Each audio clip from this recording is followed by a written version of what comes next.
नमस्कार स्टूडेंट, मैं नाथुलाल प्रजापत आपका हमारे यूट्यूब चैनल में स्वागत करता हूं। और आज हम स्टडी करने वाले हैं मेरे हैंड रिटन नोट्स यानी हाथ से लिखी हुई नोट्स से स्टडी करने वाले हैं। तो चलिए स्टडी स्टार्ट करते हैं। जैव प्रौद्योगिकी सिद्धांत एवं प्रक्रम यानी बायोटेक्नोलॉजी की थ्योरी और प्रोसेसेज इस लेसन में हम पढ़ने वाले हैं। तो फर्स्ट पॉइंट है इसमें आनुवांशिक अभियांत्रिकी, जिसको हम इंग्लिश में जेनेटिक इंजीनियरिंग कहते हैं। तो देखिए क्या होती है इसकी डेफिनेशन। देखो, किसी जीव के डीएनए या जीन में हेरफेर करके उसकी आनुवांशिक संरचना में उपयोगी परिवर्तन करना आनुवांशिक अभियांत्रिकी कहलाता है। इसे जीन अभियांत्रिकी भी कहते हैं। नेक्स्ट टर्म है पुनर्योगज डीएनए टेक्निक। क्या है पुनर्योगज डीएनए टेक्निक? का मतलब हुआ कि डीएनए के अंदर हेरफेर करके जो दोबारा हमने डीएनए जनरेट किया है वो वाला टेक्निक। तो किसी भी जीव के मूल डीएनए में किसी अन्य जीव के उपयोगी डीएनए खंड को जोड़ना पुनर्योगज डीएनए तकनीक कहलाता है तथा इससे बनने वाली परिवर्तित डीएनए को पुनर्योगज डीएनए कहते हैं। अब देखिए पुनर्योगज डीएनए तकनीकी की क्या क्या चरण है, क्या क्या स्टेप है ना। कि ये जो पुनर्योगज डीएनए बनाते हैं हम, रिकॉम्बिनेट डीएनए इसको इंग्लिश में कहते हैं, ठीक है ना। इंग्लिश में क्या कहते हैं इसको? Recombinant DNA. तो रिकॉम्बिनेट डीएनए को बनाने की क्या स्टेप होते हैं वो देखिए। पहला स्टेप है वांछित जीन की पहचान करना और पृथक्करण करना। सेकंड पॉइंट है क्लोनिंग वाहक का चयन करना। थर्ड पॉइंट है वांछित जीन का क्लोनिंग वाहक में प्रवेश करना। फोर्थ पॉइंट है पुनर्योगज डीएनए का परपोषी कोशिका में गुणन करना। गुणन करने का मतलब उसकी कॉपी बनाना। और फिर नेक्स्ट पॉइंट है क्लोन की गई जीन की पहचान व अन्य जीवों में स्थानांतरण करना। और लास्ट पॉइंट है वांछित जीन की अभिव्यक्ति, यानी कि वो रिप्रेजेंटेशन करेगा। ये इसका लास्ट पॉइंट है। तो ये पुनर्योगज डीएनए टेक्निक के स्टेप थे। अब इन स्टेप्स को हम डिटेल से समझते हैं। तो पहला स्टेप है वांछित जीन की पहचान करना और पृथक्करण करना। तो वांछित जीन की पहचान कर उसे रिस्ट्रिक्शन एंडोन्यूक्लियस एंजाइम की सहायता से पृथक कर लेते हैं। यानी कि डीएनए को हम जिस खंड को काटना चाहते हैं, तो जो एक एंजाइम होता है रिस्ट्रिक्शन एंडोन्यूक्लियस एंजाइम, ये एंजाइम क्या करता है, उस डीएनए खंड को एक निश्चित सीक्वेंस में निश्चित प्लेस से काट देता है, ठीक है ना। और रेस्ट्रिक्शन एंडोन्यूक्लियस एंजाइम को आणविक कैंची भी कहते हैं, क्योंकि ये काटता है इसलिए इसको क्या कहते हैं? आणविक कैंची भी कहते हैं, मॉलिक्यूलर सीजर भी कहते हैं, क्योंकि ये डीएनए को निश्चित स्थल से काट देता है। रेस्ट्रिक्शन एंजाइम ई कोलाई जीवाणु में पाया जाता है। सेकंड स्टेप है क्लोनिंग वाहकों का चयन। तो देखिए पृथक्कृत वांछित जीन को परपोषी में प्रवेश कराने के लिए वाहक की आवश्यकता होती है। वाहक में निम्न गुण होने चाहिए। एक वाहक में वेक्टर में क्या क्या गुण होने चाहिए वो देखिए। वाहक परपोषी में आसानी से प्रवेश करने वाला होना चाहिए। वाहक में विशिष्ट प्रतिबंधन स्थल और निश्चित चिन्हित स्थल होने चाहिए। वाहक पुनरावृत्ति के लिए स्वतंत्र होना चाहिए। जैसे कौन कौन से वाहक काम में लिए जाते हैं, तो वो है प्लाज्मिड, कॉस्मिड और जीवाणुभोजी प्रमुख वाहक हैं। यानी इनका यूज हम वाहक की फॉर्म में करते हैं, प्लाज्मिड, कॉस्मिड और जीवाणुभोजी का। अब देखिए प्लाज्मिड क्या होते हैं। तो देखिए प्लाज्मिड क्या होते हैं। प्लाज्मिड जीवाणु कोशिका में पाए जाने वाले मुख्य डीएनए के अतिरिक्त वृत्ताकार डीएनए जो होता है, सर्कुलर डीएनए होता है, उसी को हम क्या कहते हैं? प्लाज्मिड कहते हैं। यह प्राकृतिक रूप से ई कोलाई जीवाणु में पाया जाता है। इसकी खोज लेडरबर्ग ने की थी। ओके, और देखिए ये जो प्लाज्मिड होता है उसका डायग्राम ये है ना, सिंपल करके बनाया हुआ डायग्राम है एक प्लाज्मिड का, कि इस प्रकार से ई कोलाई जीवाणु के अंदर जो सर्किल डीएनए होता है, सर्कुलर डीएनए, उसको हम प्लाज्मिड कहते हैं। और इसके अंदर ये अलग अलग प्लेस होते हैं, जैसे कि ये टेट्रा साइक्लिन प्रतिरोधक स्थल है, यहाँ पे ई कोलाई आ रही है ना, और ये एम्पिसिलिन प्रतिरोधी स्थल है, ये वाला स्थल है ना, और ये वाला टेट्रासाइक्लिन प्रतिरोधी स्थल। और इसके नीचे देखिए ये वाला जो स्थल है ना, उसको हम कहते हैं पुनरावर्ती उत्पत्ति स्थल कहते हैं, इस वाले स्थल को, है ना। और इस प्लाज्मिड का जो नाम है वो क्या है? PBr322 प्लाज्मिड इस प्लाज्मिड का नाम है, जो कि ई कोलाई बैक्टीरिया में प्रेजेंट होता है। एंड नेक्स्ट देखिए जीवाणुभोजी क्या होता है, जिसको हम इंग्लिश में बैक्टीरियोफेज कहते हैं, जीवाणुभोजी या बैक्टीरियोफेज। तो वे विषाणु यानी कि वायरस जो जीवाणुओं को संक्रमित करते हैं, यानी ऐसे वायरस जो जीवाणुओं को इन्फेक्टेड करते हैं, इन्फेक्शन फैलाते हैं जीवाणुओं में, उनको हम कहते हैं जीवाणुभोजी वायरस कहते हैं। तो ये हो जाएंगे जीवाणुभोजी। तो जैसे इसका एग्जाम्पल है लेमडा, ओके, और M30, ये दोनों क्या है, जीवाणुभोजी के एग्जाम्पल हैं। जीवाणुभोजी प्लाज्मिड से अच्छे वाहक होते हैं, क्यों? क्योंकि इनमें बड़े डीएनए खंड की क्लोनिंग की जा सकती है। अब देखिए कॉस्मिड क्या होते हैं, तो यह प्लाज्मिड और लेमडा फेज का शंकर है, यानी कि ये प्लाज्मिड और बैक्टीरियोफेज जो पढ़ा था हमने, लेमडा जिसका एग्जांपल था, ठीक ना, तो दोनों का क्या है, ये संकर है, यानी कि मिक्सचर है, दोनों के गुण इसके अंदर प्रेजेंट है। लेमडा फेज के क्रॉस स्थल वाले डीएनए से युक्त प्लाज्मिड को कॉस्मिड कहते हैं, ठीक है ना, तो इसके अंदर वो कॉस्मिड का कॉस्मिड भी होता है, ठीक है ना। कॉस्मिड क्या होता है कि इसमें क्रॉस स्थल होते हैं, किसके, प्लाज्मिड के, ठीक है ना, लेमडा फेज वाले के, यानी कि दोनों का मिक्सचर हम कह सकते हैं इसको, ठीक है ना, यानी कि दोनों की प्रॉपर्टी होती है इस कॉस्मिड में। अतः कॉस्मिड में प्लाज्मिड एवं लेमडा भोजी दोनों के गुण होते हैं। जीव प्रौद्योगिकी में इनके अलावा प्लाज्मिड यानी कि फाज्मिड, स्टल वाहक और ट्रांसपोजॉन्स यानी कि जंपिंग जीन जिसको कहते हैं का भी उपयोग वाहक के रूप में किया जाता है। अब तीसरा स्टेप है वांछित जीन का क्लोनिंग वाहक में प्रवेश करवाना, यानी कि जो वांछित जीन हमने निकाल लिया अब उसको किस में प्रवेश करवाएंगे, क्लोनिंग वाहक में प्रवेश करवाएंगे। तो वांछित जीन और वाहक में रिस्ट्रिक्शन एंजाइम डालकर निश्चित स्थलों से उन्हें काट लिया जाता है, फिर इसमें लाइगेज एंजाइम डालकर वांछित जीन और वाहक के निश्चित स्थलों से खंडों को जोड़ लिया जाता है। तो इसमें क्या होता है कि लाइगेज एंजाइम होता है, वो क्या काम करता है, डीएनए खंडों को जोड़ने का काम करता है, ठीक है ना, तो ये डीएनए खंडों को जोड़ देता है वापस से, और जिससे क्या बन जाएगा, पुनर्योजित वाहक का निर्माण हो जाएगा। देखिए इस प्रकार से, देखिए ये क्या है, प्लाज्मिड है ना, ये मेन प्लाज्मिड था, इसके अंदर हमने वांछित डीएनए था, है ना, जिसको हम काट करके डालना चाहते हैं, तो इसके अंदर क्या है, रिस्ट्रिक्शन एंजाइम से इसको जहां से एक निश्चित सीक्वेंस है वहां से रिस्ट्रिक्शन एंजाइम इसको काट देगा, और फिर इसको किससे जोड़ देंगे, हम इससे प्लाज्मिड से जोड़ देंगे लाइगेज एंजाइम की हेल्प से।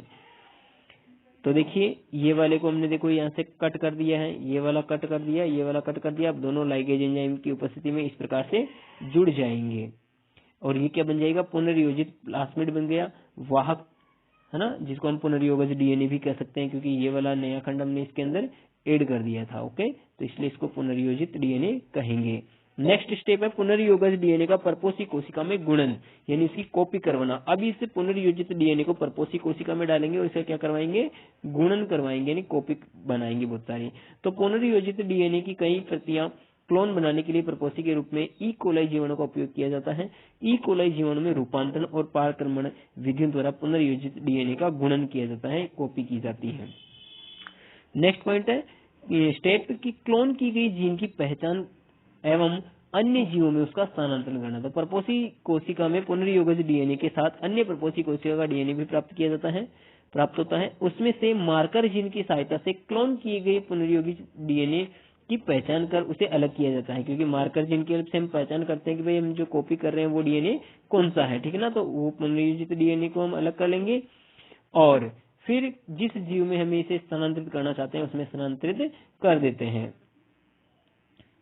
एंड लास्ट स्टेप है ये वांछित जीन की अभिव्यक्ति, यानी उसका रिप्रेजेंटेशन। जिस जीव में पुनर्योजित डीएनए स्थानांतरित किया जाता है उस जीव में बने वांछित उत्पाद को प्राप्त किया जाता है, यानी कि जिस पर्पस के लिए हम उसमें पुनर्योजित डीएनए डाल रहे हैं वो प्रोडक्ट उसमें बन जाना चाहिए, और फिर वो उससे हम प्राप्त करते हैं। जैसे एग्जांपल के तौर पे ई कोलाई जीवाणु से इंसुलिन प्राप्त करना। ई कोलाई जीवाणु में रिकॉम्बिनेंट डीएनए डाल करके हम क्या प्राप्त करते हैं, इंसुलिन प्राप्त करते हैं। तो ये क्या है, उस डाले गए पुनर्योजित डीएनए की अभिव्यक्ति है, रिप्रेजेंटेशन है, उसका वर्क है कि वो इंसुलिन बनाने लग गया और हम उसको प्राप्त कर लेंगे। अब देखिए ट्रांसजेनिक पादप क्या होते हैं, या इनको पराजीनी पादप भी कह सकते हैं। तो ये क्या होते हैं, ट्रांसजेनिक प्लांट, है ना, तो ऐसे पादप जिनमें विजातीय यानी कि बाह्य दूसरी जाति का, यानी कि कह सकते हैं कि फॉरेन डीएनए, है ना, डीएनए उपस्थित होता है, यानी कि फॉरेन डीएनए बाह्य डीएनए उपस्थित होता है, उन्हें पराजीनी पादप कहते हैं। जैसे बीटी कपास, ये एक एग्जांपल है बीटी कपास, है ना, इसको सिंथेटिक करके बनाया गया है, यानी कि इसके अंदर किसी दूसरे का डीएनए मिला हुआ है, ताकि ये क्या है, एक ऐसी किस्म है कपास की जो रोग प्रतिरोधी क्षमता अपने खुद के अंदर रखती है, ओके। एंड ट्रांसजेनिक जंतु किसे कहेंगे, यानी कि ट्रांसजेनिक एनिमल अपराधजनिक जंतु जिन्हें हम कह सकते हैं। तो ऐसे जंतु जिनमें विजातीय डीएनए उपस्थित होता है उन्हें ट्रांसजेनिक जंतु कहते हैं, जैसे ट्रांसजेनिक चूहे। तो ऐसे चूहे बनाए गए हैं जिनमें दूसरों का डीएनए प्रेजेंट होता है, तो वो कहेंगे ट्रांसजेनिक चूहे। पूरक डीएनए किसे कहते हैं? इंग्लिश में इसे कहते हैं कॉम्प्लीमेंट्री डीएनए, जिसको हम शॉर्ट में cDNA भी कह सकते हैं, कॉम्प्लीमेंट्री डीएनए। सामान्य रूप से डीएनए से आरएनए बनता है, इसे अनुलेखन कहते हैं, इंग्लिश में ट्रांसक्रिप्शन कहते हैं, जो आप जानते ही हैं, ठीक है ना, कि डीएनए से आरएनए बनना क्या कहलाता है? अनुलेखन यानी कि ट्रांसक्रिप्शन कहलाता है। डीएनए से आरएनए बनना क्या कहलाएगा? ट्रांसक्रिप्शन कहलाएगा। आरएनए की रज्जु यानी कि टेम्पलेट, तो आरएनए के टेम्पलेट पे रिवर्स ट्रांसक्रिप्टेज एंजाइम की सहायता से डीएनए का निर्माण करना प्रतिगामी अनुलेखन यानी कि रिवर्स ट्रांसक्रिप्शन कहलाता है। इससे बने वाले डीएनए को पूरक डीएनए कहते हैं, यानी कॉम्प्लीमेंट्री डीएनए कहते हैं। देखो अभी हमने देखा था कि ये वाली प्रोसेस इस प्रकार से चलती है और डीएनए से आरएनए बनता है ना। लेकिन यदि ये वाली प्रोसेस कुछ इस प्रकार से चलने लग जाए अपोजिट, यानी आरएनए से क्या बनने लग जाए? डीएनए बनने लग जाए। देखो यहाँ विकास क्या बन रहा है?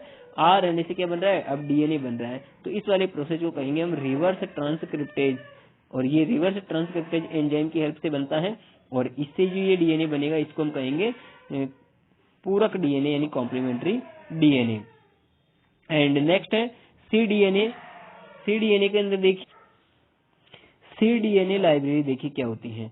तो cDNA लाइब्रेरी देखिए, यानी जो भी हमने कॉम्प्लीमेंट्री डीएनए बनाया था पूरक डीएनए, उसकी पूरी एक लाइब्रेरी होती है कि जीन क्लोनिंग विधि से जीव के संपूर्ण डीएनए की पूरक डीएनए प्रतिलिपि तैयार करना cDNA लाइब्रेरी कहलाता है। यानी कि पूरे एक जीव की जितना भी डीएनए होता है उसकी कॉपी बना लेते हैं, तो उसको हम क्या कहते हैं? cDNA लाइब्रेरी कहते हैं। जीनोमिक लाइब्रेरी किसी भी जीव के अगुणित गुणसूत्रों, जिसको हम अगुणित गुणसूत्र कहते हैं, है ना, जिसको हम शॉर्ट एन से डिनोट करते हैं, ठीक है ना, के समुच्चय को जीनोम या संजीन कहते हैं, ठीक है ना। तो जीनोमिक लाइब्रेरी यानी अगुणित समुच्चय को हम क्या कहते हैं? जीनोम या संजीन कहते हैं। किसी जीव के जीनोम का क्लोन बनाकर संग्रहित करना जीनोमिक लाइब्रेरी कहलाता है, यानी उनके जीन को कॉपी करके स्टोर करना। ओके, नेक्स्ट है आणविक प्रोब्स क्या होते हैं? मॉलिक्यूलर प्रोब क्या होते हैं? तो डीएनए या आरएनए के ऐसे खंड जिनकी सहायता से किसी भी जीव में उपस्थित उसके पूरक डीएनए या पूरक आरएनए खंडों की पहचान की जा सकती है, तो उन्हें हम क्या कहेंगे? आणविक प्रोब कहते हैं, यानी मॉलिक्यूलर प्रोब्स कहते हैं, ठीक है ना, जैसे कि DNA probe, RNA probe. Next point आता है क्लोनित जीनों के विश्लेषण की कौन कौन सी विधियां हो सकती हैं। तो पहली विधि है देखिए जेल विद्युत कण संचलन विधि, यानी जिसको हम इंग्लिश में जेल इलेक्ट्रोफोरेसिस कहते हैं। तो देखिए जेल इलेक्ट्रोफोरेसिस विधि क्या होती है? क्लोनित जीनों को विश्लेषण करने की विधि है। इस विधि में एगारो जेल या पॉलीएक्राइलेमाइड जेल में डीएनए खंडों को डाल दिया जाता है, फिर इसमें विद्युत प्रवाहित की जाती है, जिससे डीएनए के खंड उनके लंबाई के आधार पर व्यवस्थित हो जाते हैं, जिनका विश्लेषण कर सकते हैं, ठीक है ना। तो इसमें लंबाई के आधार पर वो सीक्वेंस से जम जाएंगे जेल इलेक्ट्रोफोरेसिस में। और सेकंड टेक्निक होती है ब्लॉटिंग तकनीक, यह ब्लॉटिंग टेक्निक। इस विधि में इलेक्ट्रोफोरेसिस से प्राप्त डीएनए खंडों को नाइट्रोसेलुलोज फिल्टर पर स्थानांतरित कर लिया जाता है और डीएनए प्रोब्स की सहायता से इनका विश्लेषण किया जाता है। इसे साधारण ब्लॉटिंग तकनीक यानी कि साधारण ब्लॉटिंग टेक्निक भी कहते हैं, क्योंकि यह तकनीक सर्वप्रथम EM साधारण वैज्ञानिक ने दी थी। नॉर्दर्न ब्लॉटिंग टेक्निक क्या होती है? देखिए नॉर्दर्न ब्लॉटिंग टेक्निक, जब ब्लॉटिंग विधि में आरएनए खंडों का विश्लेषण किया जाता है तो उसे नॉर्दर्न ब्लॉटिंग टेक्निक कहते हैं। और वेस्टर्न ब्लॉटिंग टेक्निक किसे कहते हैं? तो जब ब्लॉटिंग टेक्निक में प्रोटीन खंडों का विश्लेषण किया जाता है तो उसे वेस्टर्न ब्लॉटिंग टेक्निक कहते हैं। तीसरी विधि है PCR यानी कि पॉलीमरेज चेन रिएक्शन। सन 1989 में मुलिस ने इस विधि की खोज की और इस विधि में जीन की प्रतिलिपि तैयार करने हेतु वाहक की आवश्यकता नहीं होती है। इस विधि में थर्मल साइक्लर यंत्र में डीएनए की एक प्रतिलिपि से लाखों प्रतिलिपियां बहुत ही कम समय में तैयार की जा सकती हैं, क्योंकि इनमें बहुलीकरण की क्रिया होती है, इसलिए इसे पॉलीमरेज चेन रिएक्शन कहते हैं। अब देखिए इस पॉलीमरेज चेन रिएक्शन PCR की उपयोगिता क्या है कि आणविक मानचित्र बनाने में, जीन अभियांत्रिकी व जीन थेरेपी में, डीएनए की बहुआकारिकी के अध्ययन में इसका PCR का उपयोग किया जाता है। नेक्स्ट चौथी विधि है डीएनए फिंगरप्रिंटिंग। तो डीएनए फिंगरप्रिंटिंग में देखिए क्या होता है, इस विधि की खोज एलेक्स जेफ्रेज ने की थी। किसने की थी? एलेक्स जेफ्रेज नाम के साइंटिस्ट ने की थी, 1985 में की थी। और व्यक्ति विशेष की डीएनए की छाप यानी कि चित्र, फिंगरप्रिंट सदैव एक जैसा होता है, चाहे वो शरीर की किसी भी कोशिका से लिया गया हो। है ना। तो एक व्यक्ति का डीएनए फिंगरप्रिंट सेम होगा और डीएनए में उपस्थित नाइट्रोजन क्षारों के विशिष्ट अनुक्रम के कारण एक व्यक्ति का फिंगरप्रिंट अन्य व्यक्तियों के फिंगरप्रिंट से भिन्न होगा। तो दूसरे अलग अलग व्यक्तियों का फिंगरप्रिंट अलग अलग होगा। ओके, और ऐसा क्यों होता है? क्योंकि जो डीएनए के अंदर जो नाइट्रोजनी बेस होते हैं, उन नाइट्रोजनी बेस यानी नाइट्रोजनी क्षारकों का जो सीक्वेंस होता है वो सभी में अलग अलग होता है। इसलिए डीएनए फिंगरप्रिंट की उपयोगिता देखिए, किसी भी बच्चे के माता पिता के बारे में पता लगाना, ठीक है ना। जब छोटा बच्चा घूम जाता है, अब उसके मान लो पेरेंट्स 2-3 आ जाते हैं कि भाई ये हमारा है, ये हमारा है, तो उसका पता कैसे लगाते हैं? उस बच्चे के डीएनए से जिस माता पिता का डीएनए मैच होता है वो बच्चा उसी को दिया जाता है। ऐसे ही इसका यूज हम वहां पे भी कर सकते हैं, बलात्कार और हत्या जैसे अपराधों में अपराधियों की पहचान करने के अंदर, ठीक है ना। और नेक्स्ट है RFLP चित्रण यानी कि mapping restriction figment length polymorphism. जब कोई रिस्ट्रिक्शन एंजाइम किसी भी जाति के विभिन्न प्रभेद के जीनोमिक डीएनए के भिन्न भिन्न लंबाई के खंड काटता है तो इसे RFLP कहते हैं। यूज क्या है इसका देखिए, इससे जातियों के मध्य संबंधों का पता लगता है। मक्का, गेहूं, चावल का RFLP मानचित्र बना चुके हैं।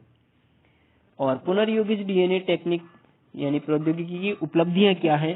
तो नाइट्रोजन स्थिरीकरण यानी कि निफ जीन की क्लोनिंग करना, मानव वृद्धि हार्मोन व इंसुलिन के जीन की क्लोनिंग करना, प्रतिजीविक औषधि पेनिसिलिन का निर्माण करना, मानव जीनोम परियोजना को पूर्ण करना, ह्यूमन जीनोम प्रोजेक्ट है उसको कंप्लीट किया गया। किसके द्वारा किया गया? पुनर्योगित डीएनए प्रौद्योगिकी के द्वारा ही इसको पूरा किया गया। ओके, तो इस प्रकार से जो शेष बच गया उसको अगली क्लास में कंप्लीट करेंगे। ये भी कंप्लीट हुआ। Okay, thank you. आपने अभी तक यदि हमारे YouTube चैनल को सब्सक्राइब नहीं किया है तो प्लीज़ सब्सक्राइब कीजिए और वीडियो को लाइक शेयर कीजिए और कमेंट करके बताएं कि आपको वीडियो कैसा लगा।